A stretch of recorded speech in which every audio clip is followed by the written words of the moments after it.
Istentől, a mi Atyánktól és a mi Urunktól, az Úr Jézus Krisztustól. Amen. Kedves testvérek, Isten tiszteletünk kezdetén fennállva, készülve a keresztség sákramentumának kiszolgáltatására a 329. dicséretünknek a második versét énekeljük. A 329. számú dicséretünk második vers így kezdődik: nem éltem még a föld színén, de értem, megszülettél.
Kiszolgáltatása különösen is ünnepélyes gyerekek között zajlik gyülekezetünkben, hiszen nem csak gyülekezeti tagjaink közül nagy családosok vannak el, akik számos Krisztus hívő ember nevelnek Isten dicsőségére. Nem csak messziről érkezett testvérek vannak itt, akik szeretetben gyülekezetünkkel közösséget vállalnak, akkor is, ha nem itt élnek, hanem itt vannak közöttünk a református nevelőszülői hálózat gyermekei, szülei, nevelőszülői is, hogy a keresztség sákramentum által az Isten kegyelmébe, Krisztus közösségében ajánlják fel gyermekeiket. Ez a gyülekezet nagy-nagy szeretettel és nagy örömmel várt és fogad titeket abból az alkalomból, hogy a keresztség sákramentumában Isten kegyelmébe, Isten szövetségébe kívánjátok ajánlani gyermekeiteket. Kérlek titeket, hogy fáradjatok ide, álljatok ide az Úr asztal köré.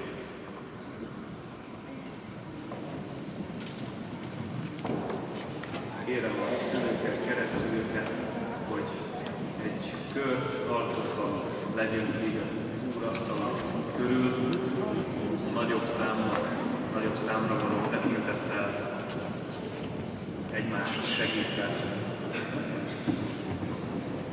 Álljunk meg is, alkossunk a sákramentum körül egy kört.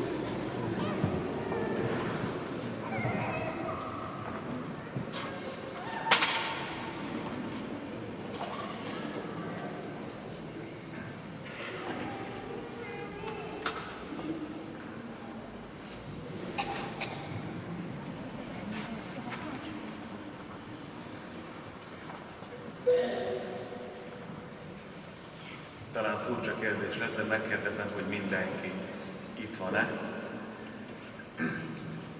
Azt hiszem, igen. Akkor figyeljünk most az ígére, Jézus Krisztus szavaira, ami a Máté evangéliumának 28. fejezetéből, a 18., 19. és 20. versekből szólít meg bennünket, amikor is Jézus Krisztus feltámadása után, mennybe menetele előtt ezekkel a szavakkal küldte el tanítványait a keresztség sákramentumának kiszolgáltatására. Jézus mondja: nékem adatok minden hatalom mennyen és földön. Elmenvén azért legyetek tanítványokká minden népeket, megkeresztelvén őket az Atyának, a Fiúnak és a Szentléleknek nevében, tanítván őket, hogy megtartsák mindazt, amit én parancsoltam nektek, és íme én veletek vagyok minden napon a világ végezetéig. Amen.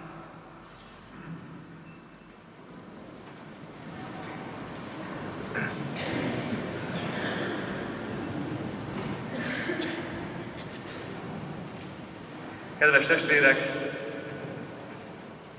amikor az ember tervezi az életét, amikor saját életünkre gondolunk, amikor gyermekeink életére gondolunk, akkor sok-sok kísértés, sok-sok olyan gondolat üthet szöget a fejünkben, és befolyásolhat bennünket saját magunk életének folytatására, tervezésére, gyermekeink életének tervezésére való tekintettel, amiben megjelenhet félelem, megjelenhet sok-sok gond, sok-sok nehézség, és amiben megjelenhet reménytelenség és bizonytalanság.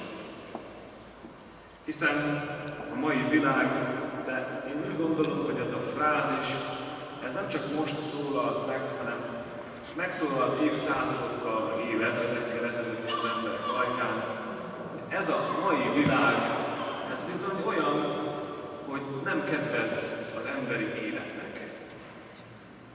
Nem kedvez annak, hogy gyermekeket vállaljunk, és hogy a gyermekek felnőjenek, és egy társadalomban megtalálják a boldogságukat, megtalálják a küldetésüket, az életük igazi értékét.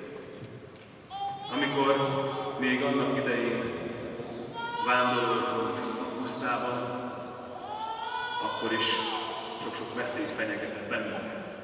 Elgondolhatta volna még minden ősünk, hogy miért is, hogyan adhat, hogyan tehet jót magának és közösségének, gyermekeinek. Mi lehet a biztos? Hiszen elkóborolhat, megtámadhatják, szétépítik a vadállatot. Aztán majd később a középkoron és sötét középkornak nevezünk, de majd a háborús időszakok, ugye emlékszünk még, vannak közöttünk jó páran, akik átélték a második világháború borzalmait itt. Hogy hát erre a világra, ha jön a gyermek, akkor mit talál, mit tapasztal, mi a nehéz, mi lesz vele? És mégis vagyunk, és mégis itt vannak a gyermekek Isten előtt, és valahol ők is, és mi is látjuk, hogy Isten adja, és Isten ott van az emberek életében, hogyha oda hívják. Nem könnyű nagy családot nevelni, nem könnyű gyermeknek lenni, nem könnyű úgy felnevelkedni, hogy szembe kell nézni az élet kihívásaival. Biztos vagyok benne, hogy ti is találkoztatok már olyan dolgokkal az életben, hogy meghátrálásra, reménytelenségre, erőtlenségre adtak okot. De mégis azt mondja az ige, hogy az igazság elsősorban a gyermekeknek van kijelentve, és gyermekeinkben Krisztus végső igazságát megláthatjuk és megtapasztalhatjuk. És ti mégis itt vagytok, a gyermekeiteket féltve, őrizve és nekik a legjobbat kívánva, nevelve őket erőtökön felül, úgy, hogy nekik azzal Isten előtt boldogságot és a társadalomnak hasznos állampolgárokat adjuk. Ebben Isten segít. Mert az övé mindenható. Mert hogyha másban nem is, ha a rendszerben nem is, hogyha a társadalomban nem is tud az ember 100%-osan biztosan reménykedni, az Istenben biztos. És jöhetnek nehézségek. Lehet még nehezebb idő. még pénztelenebb idő, még reménytelenebb idő, amikor minden reménység eltűnik, akkor egy biztosan megmarad. Ez pedig a Jézus Krisztusba vetett hitnek a reménysége. És ha jót akartuk adni a gyermekeknek, ha jót akartuk adni a családaitoknak, akkor ebből a reménységből táplálkozva megtehetitek. Mindig, minden körülmények között.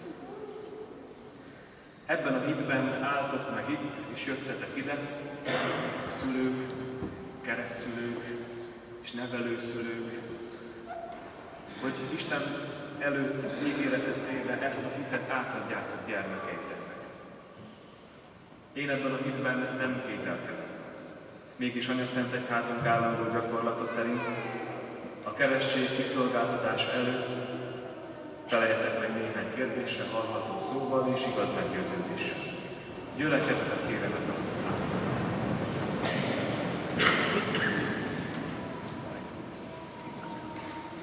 Kérdezlek először titeket, akarjátok-e, hogy gyermekeitek a keresztség által az Atya, a Fiú és a Szentlélek Isten szövetségében a keresztény Anyaszentegyházba befogadtassak? Ha igen, feleljétek, akarjuk.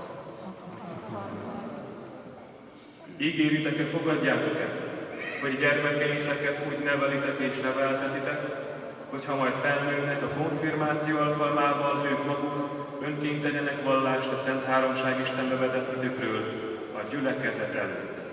Ha igen, feleljétek, ígérjük és fogadjuk.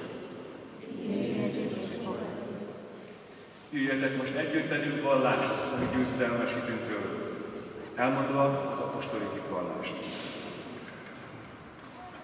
Hiszek egy Istenben, mindenható Atyában, mennek és földnek teremtőjében, és a Jézus Krisztusban, ő egyszülött fiában, mi Urunkban, ki fogantaték Szentlélektől, születék Szűz Máriától, szenvede Poncius Pilátus alatt, megfeszítették, meghala és eltemették. Szállal alá poklokra, harmadnapon halottaiból feltámada, felméne a mennyekbe, ott ül a mindenható Atya Istennek jobbján, onnan lészen eljövendő ítélni eleveneket és holtokat. Hiszek szent lélekben, hiszem az egyetemes keresztény Anyaszentegyházat, hiszem a szentek egyességét, bűneinknek bocsánatát, testünknek feltámadását és az örök életet. Amen.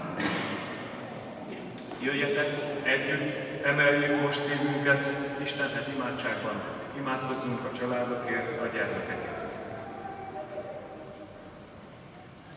Mennyei Atyám, mindenható Istenünk, dicsőítünk az életért. Köszönjük neked ezeket a gyermekeket.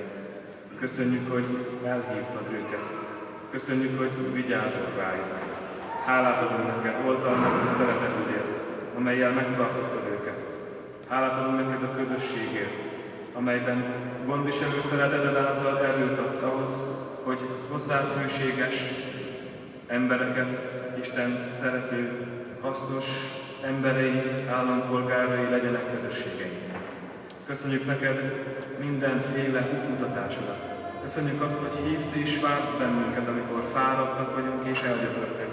És amikor gyermekeinknek a legjobbat akarjuk, akkor te önmagadat adod, a te életedet, hogy nekik is az örök élet reménysége legyen a legszebb kincs, legdrágább kincs az életükben. Légy áldott érte, Urunk, adj nekünk minden körülmények között szeretetet, reménységet, hogy amíg itt ebben a világban az általad rendelt utunkon járunk, addig téged tudjunk dicsőíteni. Kegyelmedért, Anyaszentegyházadért. A Szentlélek által kérjük, hallgass meg imádságunkat.